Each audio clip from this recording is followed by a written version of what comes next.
Imagine this. You are sitting at your kitchen table on a Sunday morning, bills in front of you.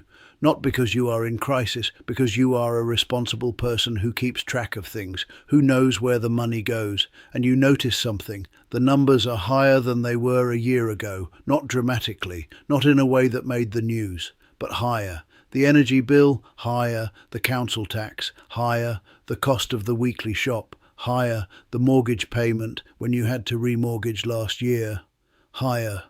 And you think, something must have happened, something specific, some decision somewhere made by someone that caused all of these things to go in the same direction at the same time. You are right. Something did happen. Several things happened. They were made by a government you may or may not have voted for, in a building you cannot access, in decisions that were not described to you in advance and that were not presented to you as the things they actually were.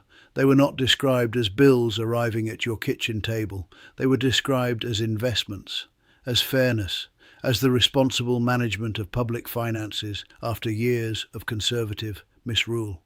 And by the time the bill arrives, by the time the full cost of what is being decided right now lands on ordinary British families, the people who made the decisions will be arguing that the alternative would have been worse. They will be wrong, and one man is trying to make sure enough people understand why before the damage is permanent. His name is Rupert Lowe, and the warning he has been delivering in Parliament, on social media, in the detailed policy work of Restore Britain, is about three specific things that the Labour government is doing right now that will cost every British family in ways that are already starting to show up, and that will become dramatically more painful over the next 2 to 3 years.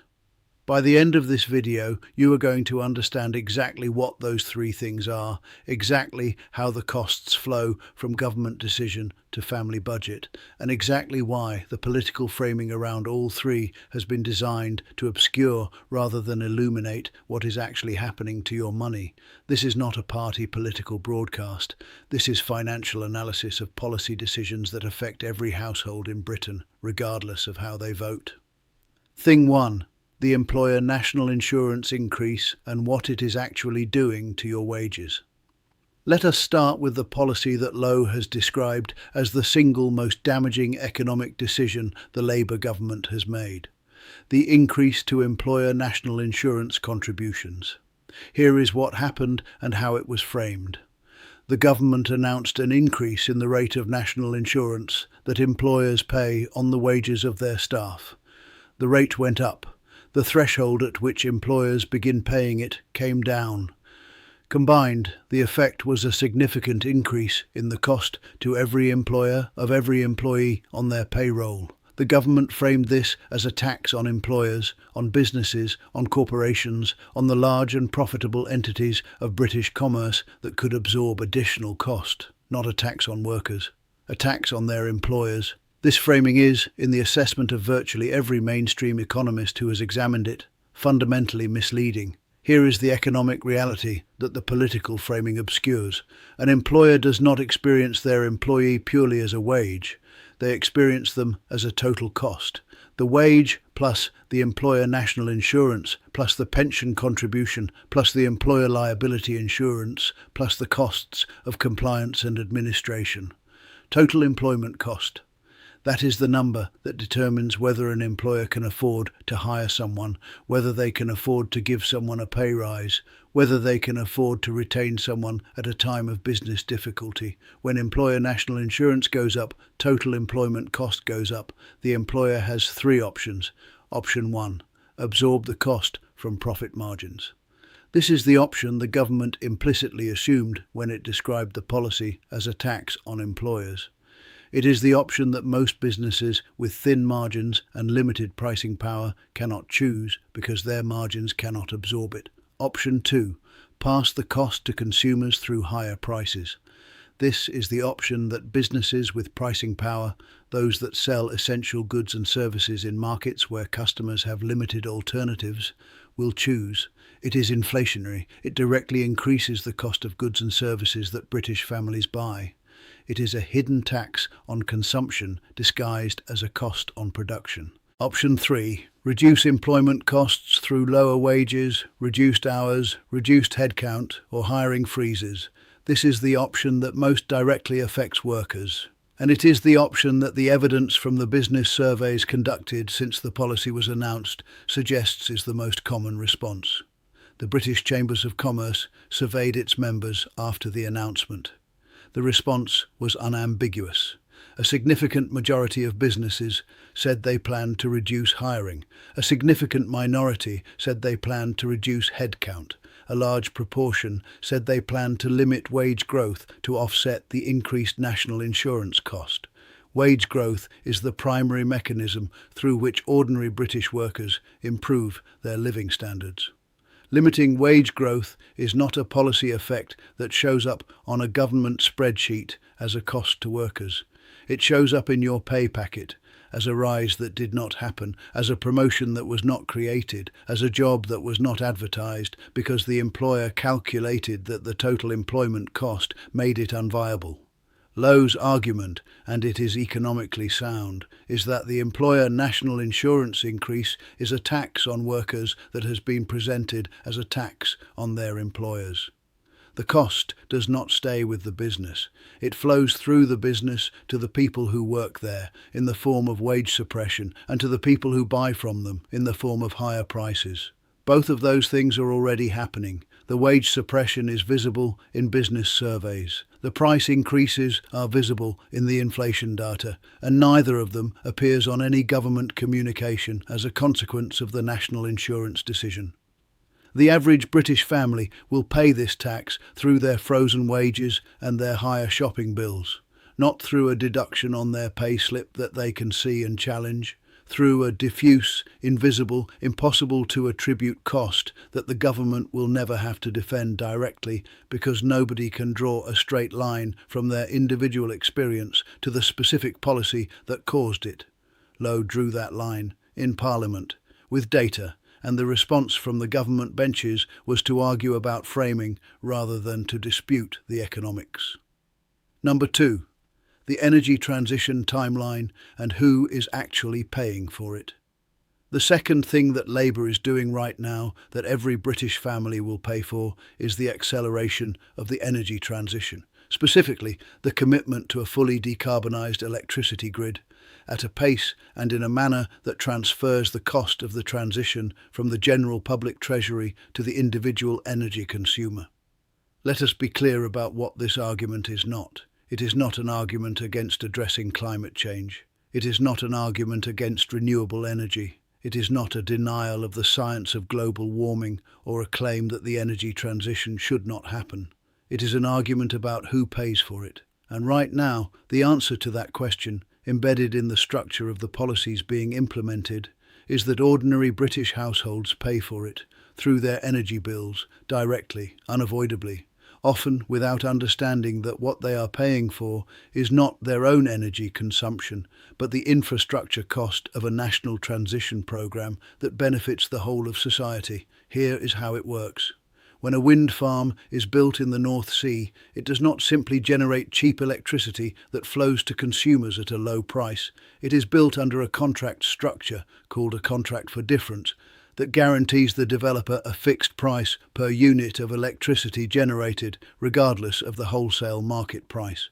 When wholesale electricity prices are low, the consumer pays the difference between the low market price and the higher guaranteed price. This difference is collected through levies on energy bills, charges that appear on your bill under various names and that most consumers do not investigate, because bills are long, complex documents that most people pay without reading carefully. These levies have grown substantially as more renewable capacity has been built under guaranteed price contracts. They represent a transfer from energy consumers to renewable energy developers. A subsidy system for new energy infrastructure paid for through bills rather than through general taxation. Why does it matter whether infrastructure is paid for through bills or through general taxation? Because general taxation is progressive. Richer people pay more, poorer people pay less. The cost of national infrastructure is distributed according to ability to pay. Energy bills are regressive. Every household pays approximately the same amount regardless of income. The billionaire in their Mayfair townhouse and the nurse in a one-bedroom flat in Leeds pay similar amounts toward the renewable energy levies on their bills. As a proportion of income, the nurse pays dramatically more. The shift of infrastructure costs from general taxation to energy bills is therefore a hidden redistribution from poor to rich, from low-income to high-income households that is embedded in the technical structure of the energy policy, and that the political debate about clean energy almost never surfaces. Lowe has argued repeatedly that the honest version of the energy transition would be funded through general taxation, distributed progressively, rather than through levies on energy bills. That ordinary British families should not bear a disproportionate share of the cost of a national infrastructure programme simply because the government prefers to keep that cost off the headline tax figures. The government's response has been to point to the long-term reduction in energy costs that renewable generation will eventually produce. And that argument is not without merit. Renewable energy, once built, has very low marginal generation costs. The long-term trajectory of electricity prices in a fully renewable system is genuinely lower than in a fossil fuel-dependent system subject to geopolitical supply shocks. But long-term is doing a lot of work in that argument. The costs of the transition are present. They are on bills now. They will be on bills for years. The benefits are future and uncertain, dependent on wholesale market conditions, on policy continuity, on technological development, and on the absence of the kind of geopolitical disruptions that have already dramatically complicated the transition timeline. The families paying the levies today are not the families who will necessarily be in their current homes to benefit from the lower bills in 15 years. They are paying a present cost for a future benefit that may or may not materialise on the timeline the government projects. Lowe's warning is specific. The energy transition, as currently structured, will cost the average British household thousands of pounds over the next decade through bill levies, costs that are never described as taxes, never debated as taxes, and never attributed to the policy decisions that created them. Combined with the impact of the Iran war on global energy prices, which has pushed oil above $90 a barrel and is feeding through to electricity and gas prices across Europe, the British household energy bill is under pressure from two simultaneous directions. The market price of the underlying commodity is higher due to geopolitical disruption. The policy levy on top of that market price is higher due to the renewable transition programme. Both go in the same direction, both hit the same household energy bill, and only one of them is discussed in the political debate about energy costs. Number 3. The welfare expansion and the debt that somebody's children will pay.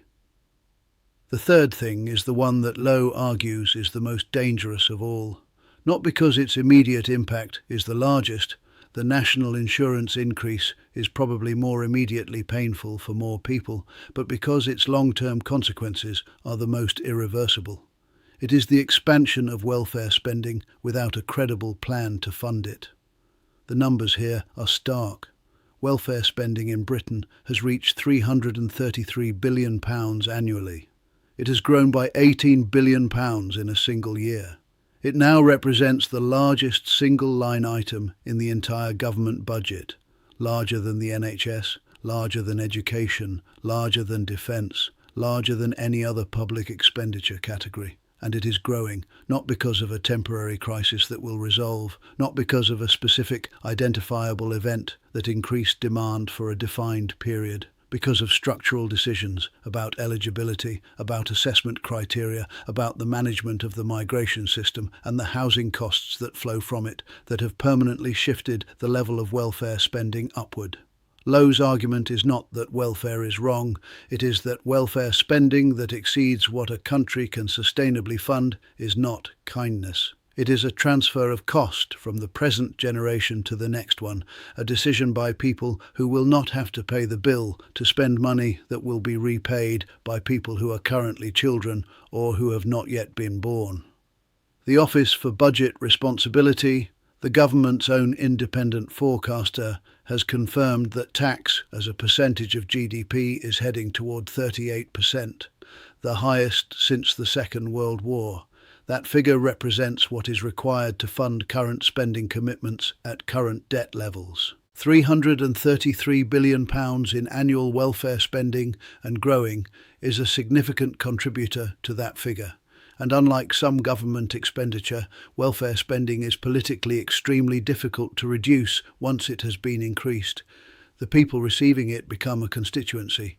The expectation is established. Any future government that attempts to reduce it faces political resistance that is disproportionate to the practical savings achievable. This is what economists call a ratchet. Spending goes up easily, it does not come back down, and the cost of the permanently higher spending level, the additional taxation required to fund it, the additional borrowing required if taxation is insufficient, the inflation that results from persistent government deficits is paid by ordinary British families across decades. The way this cost arrives at your kitchen table is not dramatic, it is gradual and multiform. It arrives through the fiscal drag that keeps income tax thresholds frozen while inflation erodes the real value of your earnings. A stealth tax that the government never has to defend because it is the absence of a decision rather than the presence of one. It arrives through the capital gains tax increases that affect every person who has built modest investment wealth. The people who bought a buy-to-let property as their pension plan, the people who have accumulated a small portfolio of shares over a working lifetime, and who are now paying dramatically more when they realise those assets. It arrives through the inheritance tax that catches families who are not wealthy in any meaningful sense, but who happen to own a house in a part of England where prices rose over the past 30 years. It arrives through the public service deterioration that results from money being spent on welfare rather than on the schools, hospitals and infrastructure that directly improve the quality of life of working people. And it arrives through the debt interest payments that consume an increasing proportion of every pound the government raises in tax, money that goes to bondholders rather than to British citizens because the accumulated cost of borrowing to fund spending that exceeds sustainable revenue has reached a level where debt service is one of the fastest growing items in the budget. Lowe has been explicit about this in Parliament. The welfare expansion, the energy transition costs, the national insurance increase, taken together they represent a set of policy choices whose aggregate cost is being obscured by the political framing around each individual decision. Each individual decision sounds reasonable when described in isolation. National insurance funds the NHS. Energy levies fund the clean energy transition. Welfare spending protects the vulnerable. Taken together, they represent a sustained transfer of resources from productive economic activity to government expenditure. A shift that reduces the incentive to work, to invest, to start businesses, and to create the economic growth that ultimately funds everything the government wants to spend money on. Lowe's warning is that Britain is approaching a point, not in the distant future, but in the very near term, where the gap between what the government spends and what the economy can sustainably fund will become impossible to manage through the gradual, invisible mechanisms of fiscal drag and bill levies. At that point, the adjustment will be sudden rather than gradual, and sudden fiscal adjustments, whether through emergency tax rises, through spending cuts forced by market pressure on government borrowing costs, or through the inflation that results from monetising debt, are paid for disproportionately by ordinary families rather than by the political class that made the decisions that necessitated them. Here is what ties all three things together. The employer national insurance increase, the energy transition levy structure and the welfare expansion are all policy decisions that have been designed, whether intentionally or as a result of political incentives, to impose costs in ways that are difficult for ordinary people to trace back to the specific decisions that created them. Wages did not grow because of a decision made in a budget statement. Your energy bill went up because of levies whose names you do not recognise. Your tax burden is higher because thresholds were frozen in an announcement you did not follow. The political class has learned that costs that are diffuse, delayed and technically complex are easier to impose than costs that are direct, immediate and simply described. Lowe's warning, delivered in Parliament, on social media through Restore Britain's policy platform, is that the British public deserves to understand the connection between the political decisions being made right now and the financial reality they will be living with for the next decade. That connection is not a conspiracy, it is arithmetic. £333 billion in welfare spending. Employer national insurance rises that suppress wages. Energy bill, levies that fund infrastructure, the government chooses not to fund through general taxation, a 38% tax burden heading higher. These are not projections, they are published data from official government sources. The bill is already written, it is already in the post. The only question is whether enough people understand what is in it before it arrives. Hit the like button if this gave you something real. Subscribe if you want the analysis that cuts through the political framing. See you in the next one.